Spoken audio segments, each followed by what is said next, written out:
মুসলিম শরীফের হাদিস, হাদিস নাম্বার 2698 নাম্বার হাদিসের বর্ণনা। সাদ ইবনে আবি ওয়াক্কাস রাদিয়াল্লাহু তাআলা আনহুর বর্ণনা। তিনি বলেন, কুন্না ইনদান নবী সাল্লাল্লাহু আলাইহি ওয়াসাল্লাম, আমরা আল্লাহর নবীর কাছে ছিলাম।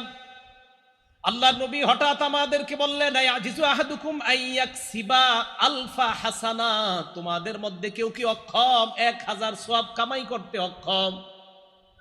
ফাসালাহু সাইলুম মিন জুলাসাইহি, বৈঠকের মধ্য থেকে একজন প্রশ্ন করলেন, ইয়া রাসূলুল্লাহ, আমাদের মধ্যে 1000 সওয়াব কামাই করা এটা কিভাবে সম্ভব? নবীজিকে বললেন, কাইফা ইয়াকসিবু আহাদুনা আলফা হাসানা, কিভাবে একজন 1000 নেকি কামাই করতে পারে? আল্লাহ নবী বললেন, শোনো তোমরা, ইউসাব্বিহু মিআতা তাসবিহা, কোন ব্যক্তি যদি 100 বার সুবহানাল্লাহ পড়ে, কয়শো বার? 100 বার। বলেন তো কি? সুবহানাল্লাহ। আবার বলেন সুবহানাল্লাহ।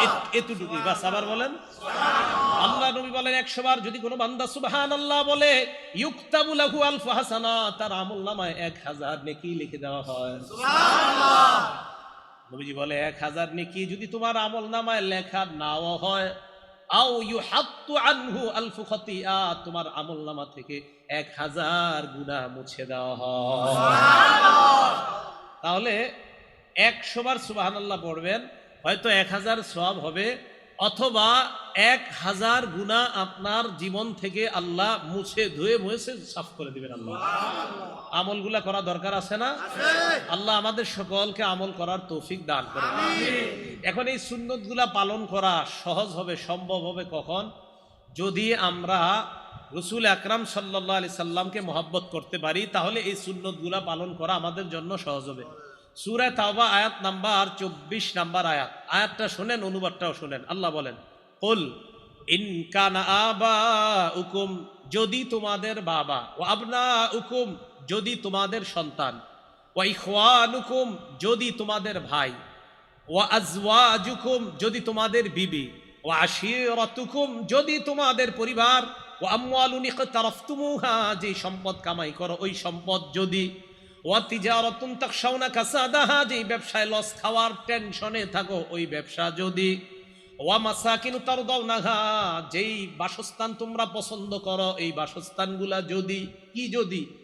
বাবা, যদি তোমাদের বাবা, যদি তোমাদের সন্তান, যদি তোমাদের ভাই, যদি তোমাদের বিবি, যদি তোমাদের পরিবার, যদি তোমাদের উপার্জিত সম্পদ, যদি তোমাদের ব্যবসা, যদি তোমাদের বাসস্থান, আহাব্বা ইলাইকুম মিনাল্লাহি ওয়া রাসূলি, আল্লাহ আর আল্লাহ রাসূলের চাইতে বেশি প্রিয় হয়, ওয়া জিহাদিন ফি সাবিলি, এবং আল্লাহর রাস্তায় জিহাদ করার চাইতে যদি তোমাদের কাছে বেশি প্রিয় হয়, ফাতারাব্বাসু হাত্তা ইয়াতি আল্লাহু বিআমরি, তাহলে অপেক্ষায় থাকো, আল্লাহ তোমাদের উপর যেই গজব নিয়ে আসবে ওই গজবের অপেক্ষা করো। তাহলে এবার আপনারা বলেন তো, বাবার চাইতেও বেশি প্রিয় হতে হবে কে? আল্লাহ তার রাসূল, আল্লাহ এবং তার রাসূল। আচ্ছা, মায়ের চাইতে, বিবির চাইতে, ভাইয়ের চাইতে, সন্তানদের চাইতে, ব্যবসার চাইতে, সব কিছুর চাইতে আল্লাহ আল্লাহ রাসূল বেশি প্রিয় হতে হবে। যদি না হয় তাহলে আযাবের অপেক্ষা করা। তো আবার আসেন, জাগ্রত আর নিদ্রা এই উভয় অবস্থায় সুন্নাহগুলা পালন করা তখন সহজ হবে যদি রাসূল আকরাম সাল্লাল্লাহু আলাইহি সাল্লামের মহব্বত আমাদের মধ্যে বেশি থাকে। দেখেন, আমাদের মাঝে একটা অবহেলিত সুন্নতের নাম মেসওয়াক। একটা অবহেলিত সুন্নতের নাম কি?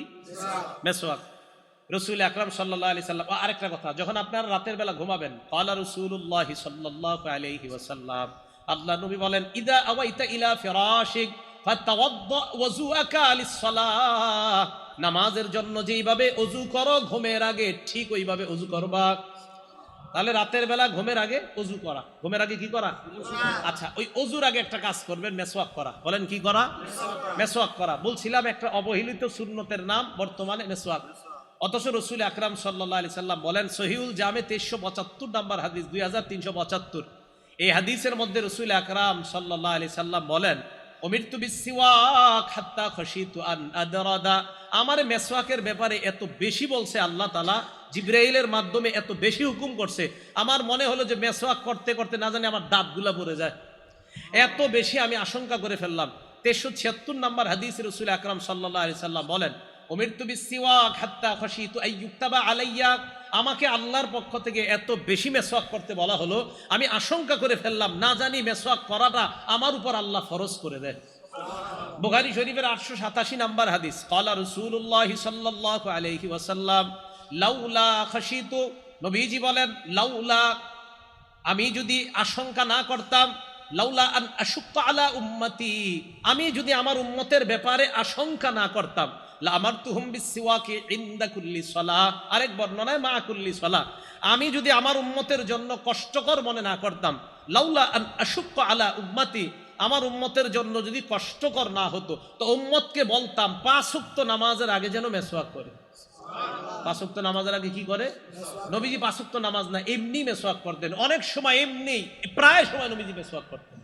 আবু মাসুদ আনসারী রাদিয়াল্লাহু তাআলা আনহুর বর্ণনা, নাসাই শরীফের প্রথম পৃষ্ঠাটা করলে 3, 5, 8 নাম্বার হাদিস, তিনটা মেসওয়াকের সম্পর্কে উনি বলেন, আবু মাসুদ বলেন, নবীজির কাছে দাখালতু আলা রাসূলিল্লাহ ওয়া হুয়া ইয়াস্তান্নু, নবীজির কাছে যাইতাম, যাওয়ার পরেই দেখতাম উনি মেসওয়াক করে। এমনি একটা সময় গেছি, গিয়ে দিয়ে মেসওয়াক করতেছে। ওয়াল তরফু সিওয়াক আলা লিসানি, দেখতাম মেসওয়াকের মাথাটা জিহ্বার মধ্যে আছে। ওয়া হুয়া ইয়াকুলু আ আ, নবীজি আ আ করতেন। আমারটা সুন্দর হয় নাই, নবীজিরটা নিশ্চিত অনেক সুন্দর ছিল এই আ আ করাটা। তো রাসূল আকরাম সাল্লাল্লাহু আলাইহি সাল্লাম প্রায় সময় মেসওয়াক করতেন। তো মেসওয়াকের ব্যাপারে বেশি বলবো না, মেসওয়াকের ব্যাপারে আমার একটা বয়ান আছে, লম্বা বয়ান আছে মেসওয়াকের ব্যাপারে। রাসূল আকরাম সাল্লাল্লাহু আলাইহি সাল্লামের বিবি আম্মাজান আয়েশা সিদ্দিকা রাদিয়াল্লাহু তাআলা আনহাকে একজন প্রশ্ন করছেন, নাসাই শরীফের 5040 নাম্বার হাদিস, আম্মাজান নবী যখন বাহির থেকে ঘরে আসে সর্বপ্রথম কি করে? আম্মাজান কয় আর কি করবে? বাদা আবি সিওয়াক, সর্বপ্রথম মেসওয়াক করে, ঘরে ঢুইকাই মেসওয়াক করে। তা আজকে থেকে আপনারা এখন এই আজকে থেকে ওয়াদা করেন ইনশাআল্লাহ, যাদের মেসওয়াক আছে, যারা নাই কিনে নেবেন, আর যাদের আছে তারা আপনারা বাসায় গিয়ে আজকে সর্বপ্রথম মেসওয়াক করবেন। রাজি আছেন? এটার দ্বারা কি হবে? নবীজির সাথে আপনার গোপন একটা সম্পর্ক তৈরি হবে, যেটা আপনি কাউকে বলতেও পারবেন না, কেউ বুঝবেও না, বাকি নবীর সাথে আপনার গভীর, নিবিড় এবং গোপন সম্পর্ক তৈরি হবে। সত্যি বলছি, সম্পর্ক তৈরি হবে। রাসূল আকরাম সাল্লাল্লাহু আলাইহি সাল্লামের এই সুন্নাহগুলো পালন করা তখন সহজ হবে, আল্লাহ রসুলের মহব্বত যখন আমাদের মাঝে সবচেয়ে বেশি হবে।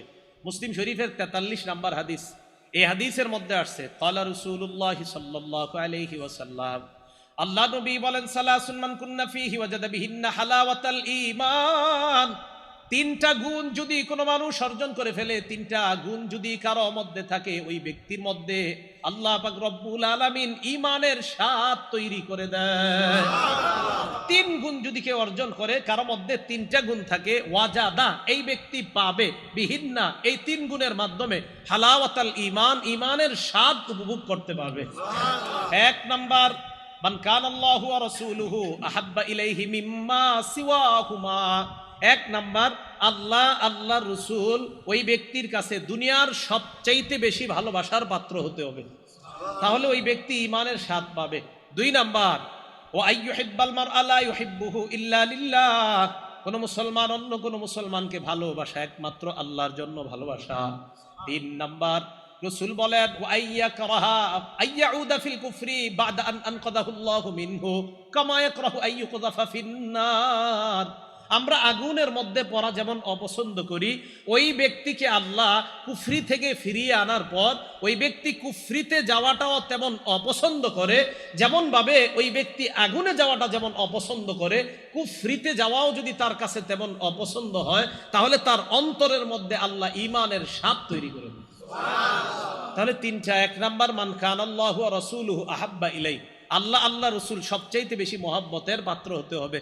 বুখারী শরীফের 15 নাম্বার হাদিস, আনাস ইবনে মালিক রাদিয়াল্লাহু তাআলা আনহুর বর্ণনা, ক্বালা রাসূলুল্লাহ সাল্লাল্লাহু আলাইহি ওয়াসাল্লাম, আল্লাহ নবী বলেন, লা ইউমিনু আহাদুকুম হাত্তা আকুনা আহাব্বা ইলাইহি মিন ওয়ালিদিহি ওয়া ওয়ালাদিহি ওয়ান নাসি আজমাইন, তোমাদের মধ্যে ততক্ষণ কেউ পরিপূর্ণ ঈমানদার হতে পারবে না যতক্ষণ না পর্যন্ত আমি নবী মুহাম্মদ তোমাদের কাছে বাবার চাইতে, তোমার সন্তানের চাইতে, দুনিয়ার সমস্ত মানুষের চাইতে বেশি প্রিয় না হব, সবচাইতে বেশি মহাব্বতের পাত্র যদি আমি না হই, তোমরা পরিপূর্ণ ঈমানদার হতে পারবা না।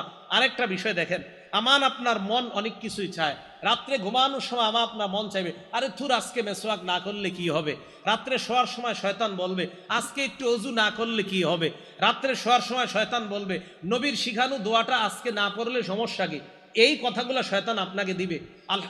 আল আরবাউন আন-নবুবিয়্যা কিতাবের নাম, হাদিস নাম্বার 41 নাম্বার হাদিস। নবীজি বলেন, ক্বালা রাসূলুল্লাহ সাল্লাল্লাহু আলাইহি ওয়াসাল্লাম, লা ইউমিনু আহাদুকুম হাত্তা ইয়াকুনা হাওয়াহু তাবআন লিমা জিতু বিহি। আমি নবী যা নিয়ে এসেছি, এই নিয়ে আসাটাকে যদি তোমাদের অন্তর, তোমাদের দিল, তোমাদের নফস, তোমাদের চাহিদা, তোমাদের অন্তর যদি আমি যা নিয়ে এসেছি এটাকে যদি অনুসরণ করতে না পারো, আমি বলছি এইভাবে ঘুমানো, এটা যদি তোমার দিল না চায়, আমি বলছি অজু করা, এটা যদি তোমার দিল না চায়, আমি বলছি এইভাবে মাথার নিচে হাতটা রেখে এই দোয়া পড়া, এটা যদি তোমার মন না চায়, আমি বলছি এইভাবে তুমি ডান কাত হয়ে ঘুমানো, এটা যদি তোমার দিল না চায়, লা ইউমিনু, তুমি পরিপূর্ণ ইমানদার হতে পারো নাই। রাসূল বলেন, তোমার দিল চাইবে আমার বিরুদ্ধে কাজ করা, ওই দিলের বিরোধিতা করে তুমি যখন আমি রাসূলের সুন্নাহ আদর্শকে গ্রহণ করবা, তখন পরিপূর্ণ ইমানদার হতে পারো। সুবহানাল্লাহ। লা ইউমিনু আহাদুকুম হাত্তা ইয়াকুনা হাওয়াহু তাবআ। আমাদের কুপ্রবৃত্তি, আমাদের চাহিদাগুলা গুনাহ করতে চায়। নবীজি বলে, আমি যা নিয়ে আসছি এই নফসকে এটার অনুসারী বানাও। আমি যা নিয়ে আসছি নফসকে এই আমার আনিত বিধানের, আমি আল্লাহ রসুলের পক্ষ থেকে, মানে আল্লাহ আর আমার পক্ষ থেকে যে বিধান দিলাম, এই বিধানের অনুসারী তোমার নফসকে বানাও, তাহলে তুমি পরিপূর্ণ ইমানদার হবে। এবার দেখবেন, সত্যি সত্যি ঘুমানোর সময় আমরা যাতে সুন্নাহ বহির্ভূত ঘুমাই, শয়তান কতভাবে ধোকা দেয়। যে একদিন যদি এরকম তুই এইভাবে মেসওয়াক এক উক্ত নামাজে না করলে কি হয়, পকেটে মেসওয়াক আছে আপনার, এরপরে আরে না করলে কি হয়। হ্যাঁ, একটা হলো জামাত দাঁড়ায় গেছে ঠিকই আপনি, কিন্তু আপনি জামাত ইচ্ছাকৃতভাবে যদি না ধরতে পারেন তো বুঝবেন শয়তান কোনো কাজে ব্যস্ত রাখছে আপনাকে, এই জন্য আসতে পারেন নাই, আর আয়সা আজকে মেসওয়াকটা করতে পারেন নাই। এগুলা শয়তানের কুপ্রবৃত্তি, আমাদের শয়তান আমাদেরকে অন্যভাবে চালাইতে চায়। তো নবীজি বলে, তোমার এই নফসকে আমার আনিত যে বিষয়গুলা, এগুলার অনুসারী যতক্ষণ না বানাতে পারবা, ততক্ষণ পরিপূর্ণ ইমানদার হতে পারবা না। আল্লাহ পরিপূর্ণ ইমানদার হওয়ার তৌফিক দান করেন। আনাস রাদিয়াল্লাহু তাআলা আনহুর আরেকটা বর্ণনা, মুসলিম শরীফের 2639 নম্বর হাদিসের বর্ণনা। আনাস ইবনে মালিক রাদিয়াল্লাহু তাআলা আনহু বলেন, বাইনা আনা ওয়া রাসূলুল্লাহ খারিজাইনি মিনাল মসজিদ, আমি এবং আল্লাহ রাসূল মসজিদে নববী থেকে বের হইতেছিলাম। লাকিনা রাজুলান ইনদা সুদ্দাতিল বাব, দরজায় এক ব্যক্তির সাথে আমার আর রাসূলের সাক্ষাৎ। ওই ব্যক্তি আল্লাহ রাসূলকে বললেন, ইয়া রাসূলুল্লাহ মাতা সাআহ, হুজুর কিয়ামত কবে হবে? নবীজি জবাব দিলেন, মা আদাত্তা লাহা, কিয়ামতের প্রস্তুতি নিছনি? ওই ব্যক্তি জবাব দিলেন, হুব্বুল্লাহ ওয়া রাসূলিহি, আল্লাহ নবীর মুহাব্বত, এটাই হলো আমার প্রস্তুতি। সুবহানাল্লাহ। আমি আল্লাহকে ভালোবাসি, আল্লাহ রাসূলকে ভালোবাসি, এটা আমার প্রস্তুতি। নবীজি বললেন, ফাইন্নাকা মা মান আহবাবতা, তুমি যাকে মুহাব্বত করো কিয়ামতের ময়দানে তার সাথেই তুমি থাকবা। সুবহানাল্লাহ। আনাস বলেন, ফামা ফারিহনা বাদাল ইসলাম আশাদ্দা ফারহান বাদা কাউলিন নবী সাল্লাল্লাহু আলাইহি ওয়াসাল্লাম, আনতা মামান আহবাবতা। আল্লাহ নবী যখন বললেন তুমি যাকে মুহাব্বত করো কিয়ামতের ময়দানে তার সাথে থাকবা, হযরতে আনাস বলেন, নবীর এই কথা বলার পর, ইসলাম গ্রহণ করার পর এত খুশি আমরা আর কখনো হই নাই। আনাস বলেন, নবীর এই কথা এত খুশি হইছি কেন? আনাস বলেন, ফা আনা উহিব্বুল্লাহ, আমি আল্লাহরে ভালোবাসি, ও রাসূলাহ, আল্লাহ রাসূলকে ভালোবাসি, ও আবা বকরিন, আবু বকরকে ভালোবাসি, ও উমর, উমরকে ভালোবাসি, ও আরজু আন আকুনা মাহুম, আমার আশা আমি তাদের সাথেই হাসরে থাকবো, তাদের সাথেই জান্নাতের আশেপাশে থাকবো। সুবহানাল্লাহ। আনাস বলেন, ওয়া ইনলাম আমাল বিআমালিহিম, কয় যদিও আমি তাদের মতো আমল করতে পারি নাই, তবে আমার আশা হাসরে আমি তাদের আশেপাশেই থাকবো। এই হাদিস দ্বারা কি বোঝা যায় বলেন তো?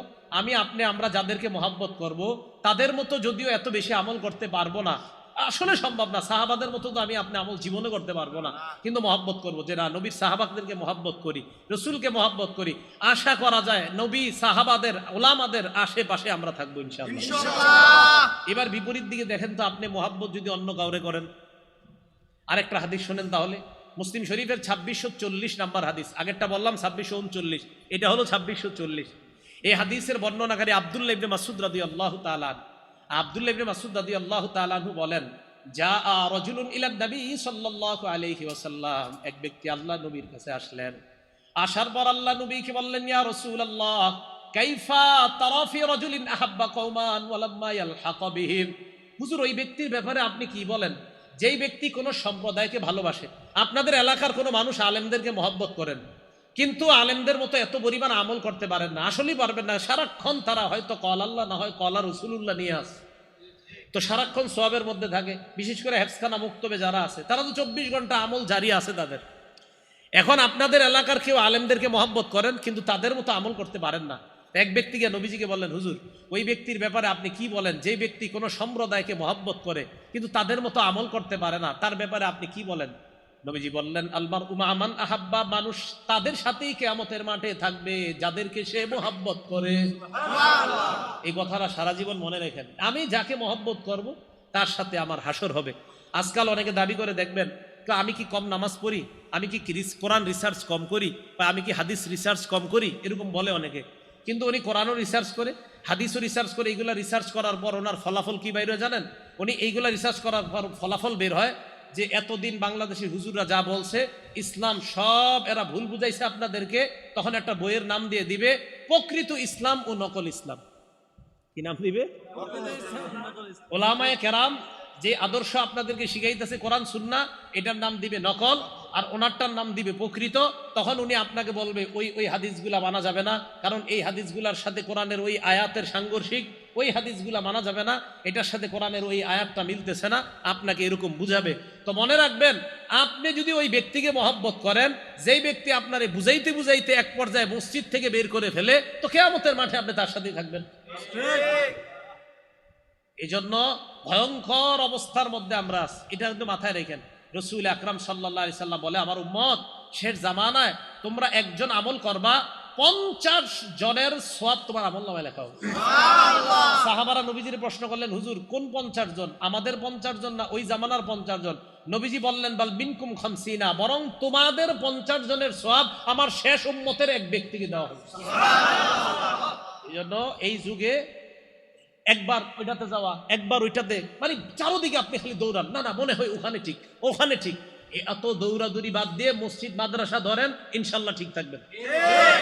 অত দৌড়াদৌড়ি বাদ দেন, খালি চারোদিকে খোঁজে কোথায় যাবে কোথায় যাবে, এক পেরেশানির মধ্যে জায়গাটা। হঠাৎ কয়, হুজুর এতদিনে প্রকৃত ইসলাম বুঝছি, এতদিন বুঝিনি। এই কথাগুলা যখন আপনাদেরকে কেউ বুঝাবে, ওই লোকটাকে পাল্টা বলবেন, চলেন আমাদের মাদ্রাসার মোতামিম সাহেবের কাছে আপনাকে নিয়ে যাই। তখন বলবে, আমার কাজ আছে, অন্যদিন আসবে। যখন কোনো মানুষ আপনাকে নতুন ভাবে ইসলাম আবার বুঝাইতে চায়, এতদিন আপনি একভাবে নামাজ পড়তেন, এতদিন আপনি একভাবে সিজদা করতেন, মানে একদম মুসলমান, আপনার আব্বা আম্মা ভাই বোন সবাই মাশাআল্লাহ সহি পদ্ধতিতে এতদিন একটা নামাজ পড়তেন। হঠাৎ কেউ এসে আপনার যদি নতুন ভাবে দাওয়াত দিতে চায়, বলবেন, ভাই আমার তো কোরআন হাদিসের এত জ্ঞান নাই, চলেন অমুক দাওরা হাদিস মাদ্রাসার যিনি বুখারী শরীফ পড়ায় ওনার কাছে আপনাকে নিয়ে যাই, তো ওনার সামনে বইসা আমাকে আপনি বুঝান। বুঝানোর পর যদি আমার মনে হয় না আপনি যে নতুন করে বুঝাইতেছেন আমার আগের গুলা ভুল আর আপনার বুঝানো সঠিক, তাহলে আমি আপনারটা মেনে নিব। তখন উনি দুইটা অপশন বলবে আপনাকে, এক বলবে এরা কি বুঝে, দ্বিতীয় বলবে আমার সময় নাই। যখন এই কথা বলবে তখনই বুঝবেন এর মধ্যে সমস্যা আছে। আরে ভাই আমি কিন্তু বলছি না ওনার জ্ঞান নাই, তো উনি সমস্যা কোথায়? শাইখুল সাহেবের সাথে একটু বসতে, ওনার সমস্যাটা কোথায়? এই জন্য আপনাদেরকে চারোদিক থেকে বিভিন্ন ভাবে বোঝানো হবে। রাসূল আকরাম সাল্লাল্লাহু আলাইহি সাল্লামের মহব্বত রাখেন, নবীজি সাল্লাল্লাহু আলাইহি সাল্লামের মহব্বত অন্তরে লালন করেন। একটা কথা মনে রাখবেন, 28 পারা 2 নম্বর পৃষ্ঠা সূরা মুজাদালার 11 নম্বর আয়াতে আল্লাহ বলেন, ইয়ারফাইল্লাহুল্লাযীনা আমানু মিনকুম, তোমরা যারা ঈমানদার, এই তোমাদের ঈমানদারদের মর্যাদা আল্লাহ বাড়ায়। সুবহানাল্লাহ। আবার বলেন সুবহানাল্লাহ। কাদের মর্যাদা আল্লাহ বাড়ায়? আবার বলেন কাদের মর্যাদা? এখানে আমরা ইনশাআল্লাহ সবাই ঈমানদার না? ইনশাআল্লাহ। আলেম আছেন এখানে? আছে। এবার কি কয় দেখেন, আল্লাযীনা উতুল ইলমা দারাজাত, আর তোমরা ঈমানদারদের মধ্যে আবার আলেম যারা, তাদেরকে আবার আল্লাহ স্পেশাল মর্যাদা দেন। সুবহানাল্লাহ। আপনি কাদের সমালোচনা করছেন? এই জন্য আপনি কাকে মহব্বত করেন, যাকে মহব্বত করবেন তার সাথে আপনার হাসর। তো রাসূল সাল্লাল্লাহু আলাইহি সাল্লাম উনি প্রশ্ন করলেন, ইয়া রাসূলুল্লাহ, আমি এমন ওই ব্যক্তির ব্যাপারে আপনি কি বলেন যেই ব্যক্তি কোনো সম্প্রদায়কে মহব্বত করে কিন্তু তাদের মতো আমল করতে পারে নাই? নবীজি বলেন, আল মারউ মা'a মান আহাব্বা, যেই ব্যক্তি যাকে মহব্বত করে সে তার সাথেই থাকবে। তো আমরা যেন সাহাবায়ে কেরাম, উলামায়ে কেরাম, রাসূল আকরাম সাল্লাল্লাহু আলাইহি সাল্লামের মহব্বত অন্তরে ধারণ করতে পারি, আল্লাহ তৌফিক দান করেন।